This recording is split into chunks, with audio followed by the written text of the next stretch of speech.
Yes, the Universal Audio 1176 LN compressor is free until the end of this month. But do you know its secret? If you don't, then you'll never get the best out of this legendary compressor. And by the way, it's not the one you think it is. This video is sponsored by DistroKid. Follow the VIP link in the description down below to get 7% off an already amazing price to distribute your music to the world. So in order to really understand the secret that I'm going to reveal to you later on, we actually really need to understand all of the basic controls of an 1176. So we're quickly going to run through them now, starting off in fact with the metering, which is actually going to be quite important.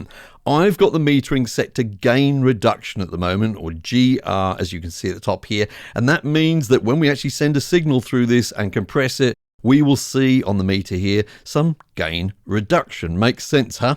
Now, the next two buttons below, +8 and +4, are about output metering. So for example, if we have this set to +4, then a meter reading of 0 will actually correspond to an output level of +4. I'm not going to be using these, and if I'm honest, I rarely do use them. The other button here is the off button. Now this is a proper off button. The plugin will use less resources or next to no resources, and if you have a signal running through this, not only will you not get compression, but you also won't get any of the analog saturation goodness that plugins like this can give you. Now there is a way to have no compression but get all of that goodness. We'll talk about that later, but for now, just so you know, we're going to be using this mostly on gain reduction so we can see the gain reduction. It's super important to understand that this compressor does not have a threshold control. Instead, it has a fixed threshold, and we need to adjust the incoming signal so some of it goes above that threshold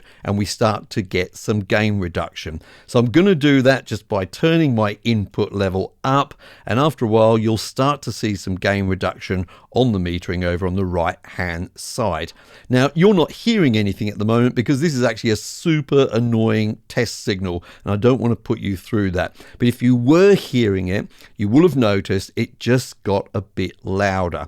So in order to compensate for that, normally we're going to adjust the output level over here. Let me demonstrate that to you by using my oscilloscope. So with this simple oscilloscope view, we've got 4 loud parts to our test signal and we've got 4 quiet parts. And the idea here is we're going to try and get the louder parts of our signal above the threshold so that we can start to see some effects from the compressor. Now this is a before view here in blue. I've also got an after view, so this is the signal after the compressor in this kind of purpley pink color, and of course there's no or very little change at the moment because I haven't adjusted the settings.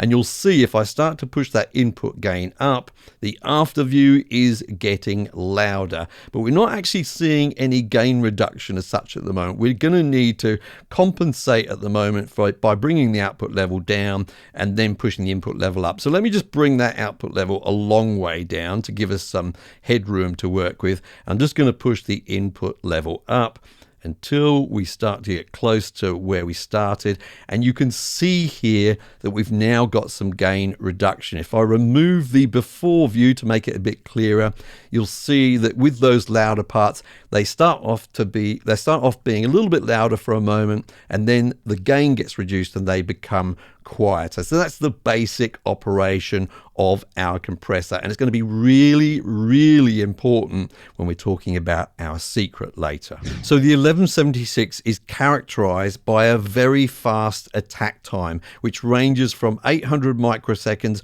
all the way down to 20 microseconds. Now it's in its slowest position at the moment with the knob completely counterclockwise, and you can see how long it's taking for the compression or the gain reduction to fully kick in when you take a look at the oscilloscope at the top here. And as I adjust that attack knob, you will see that time gets shorter and shorter until I reach my fastest time, as I say, of 20 microseconds. Now, likewise, with the release control, the slowest position is completely counterclockwise and the fastest is clockwise. Now, this ranges roughly from 50 milliseconds to 1.1 seconds. Now, I will say it's a little more complex than that because the release on 1176 is what they call program dependent, meaning it's actually going to adjust depending on the signal it's getting. If it's getting a quick transient, it's going to behave a little differently from when it gets a continuously loud sound. We don't need to know about that for now for this tutorial, but just so you know, that's the thing. Now, finally, just quickly, there's this off label on this particular plugin, and if you click on the off label, that's the way in which you can get all this sort of analog saturation goodness of this plugin without actually having any compression at all. And finally, once our signal goes above the threshold, we'll want to determine exactly how much gain reduction we get. And on 1176, you've got 4 basic choices with this. You've got a 4:1 ratio button here. That's sort of average compression, medium compression. Then you've got an 8:1 ratio, which is reasonably heavy compression. And then you've got 12:1 and 20:1. Now, those last two are generally considered to be what we call limiting. And really that means that we're hardly allowing any of the signal to go above the threshold. We're really kind of clamping down on the signal really quickly. Now, these ratio buttons are going to be super important when I come to telling you about the secret. But again, it's not the one that many of you are thinking of. So I'm actually going to make use of my little secret here as I compress this lead vocal. But I think that only the absolutely eagle-eyed amongst you are going to notice exactly what I do. Now, the problem with this lead vocal at the moment is some parts are much louder than the other parts. So, for example, this word here is much louder than the others, and this one over here as well. And that means that as I adjust the level to make those louder parts sit right in the mix, the quieter parts are going to be too quiet and they're going to be buried. Let's just have a quick listen to it. Please believe me, though you feel me, this is nothing new. Now, the problem is that lead vocal isn't quite sitting on top of all of the harmony vocals that are also there. They're kind of burying it. Now, I can't simply just turn the volume up as well because those loud parts are then going to clip and that's not going to be desirable. So that's why I'm going to use compression to reduce the dynamic range to make those louder parts quieter so I can then turn the whole thing up. Now, I've dialed in a very basic setting here on my 1176. I'm using 8:1 as my ratio here. I've got a really quick attack time, so I clamp down on any transients really quickly, and a reasonably fast release time as well, so that I'm leaving everything else alone. So let's turn on my before and after view and see what I've got so far with this setting. Please believe me, though you feel me, this is nothing new. Now, if I take away my before view here, now you can see the result is we've got a much smaller dynamic range. Those loud parts aren't quite as loud in comparison to the quieter parts. But I think we can go even further with that with a really high ratio setting. So I've just created a little preset for this. So I'll just quickly flick over to that. You can see now my ratio is 20:1. I'm going to apply this and see what the result is now. Please believe me, though you feel me, this is nothing new. Okay, so now we've really squashed that waveform down, yeah? And that means I'm going to be able to turn up the output volume, and you're now going to hear that lead vocal really sit on top of those harmony vocals. Let's do that now. Please believe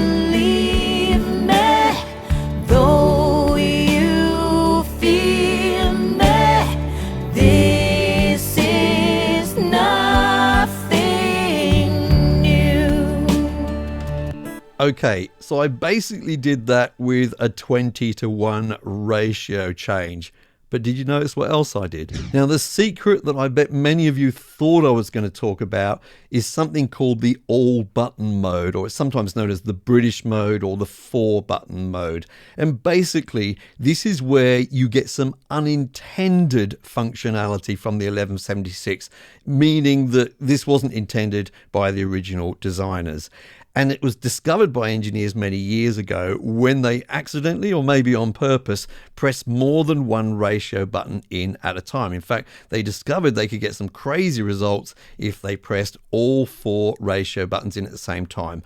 I'm doing it on the plugin here by holding down the Shift key as I press on the buttons. And the kind of reaction that you get from this, or the result you get from this, is some pretty extreme ratios, some distortion that is out of the ordinary.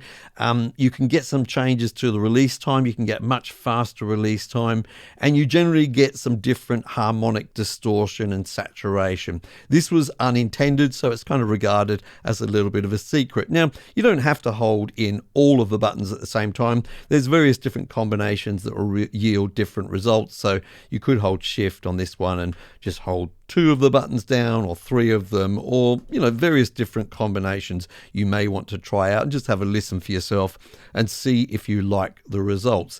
Now, my secret is related to ratio, but it's not that one. So I'm just about to tell you this secret, and when I do, can you do me a favor?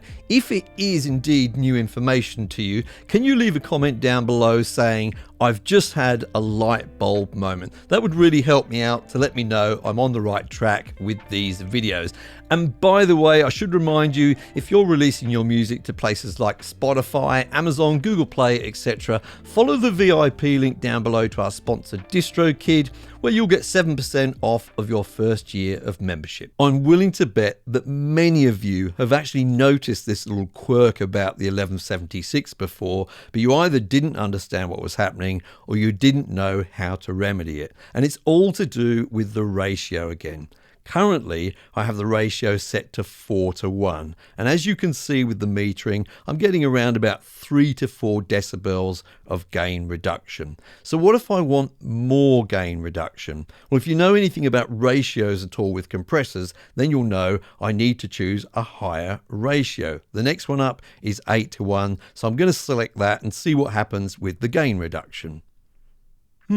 Strange, right? I'm actually getting less gain reduction. It's around about sort of 2.5 decibels. Well, what about 12-to-1? Let's try that. Even less again, maybe 1 decibel of gain reduction. And on 20-to-1, we're not getting any gain reduction at all. Now, you may be thinking, hey, this plugin actually has a bug, but you'd be wrong. It's actually mimicking the behavior of a real 1176. But if you look in the manual for this plugin, you're not going to find out the answer to what's going on in there. Instead, you need to go back, as I did, to the original manual for an 1176, and tucked away somewhere on page 21 or so is one sentence which says it all. It says, note that the 1176 LN has been designed so that selecting higher ratios also raises the threshold level. So what does that mean? It means that it's not enough for us on this compressor to just change the ratio. If we really want to get those higher ratios, we're going to need to increase the input level. Now, just to demonstrate this in action quickly, I've created some presets. So I'm currently on my 4-to-1 preset. We're seeing that 3 decibels or so of gain reduction. I'm going to go to my 8-to-1 preset and take a look at the input level and the output level changing. And you can see here, we're now seeing a higher amount of gain reduction, around about perhaps 5 to 6 decibels of gain reduction. Let's go to my 12-to-1 setting. So we're on a 12-to-1 ratio. The input's gone up, the output's gone down, and we're now seeing something like 7 decibels of gain reduction. And finally, on my 20-to-1 ratio, we're seeing a massive amount of gain reduction, as much as 20 decibels there was there for a moment, maybe more likely about 10 or 11 most of the time. And I had to again increase the input, and I compensated by adjusting the output as well. So not only can you now operate an 1176 compressor, but you've also got some information that not a lot of other people seem to have, which means you can walk around feeling smug and superior, and you can thank me for that. I'm Mike, I hope you're well, and I'll see you in the next video.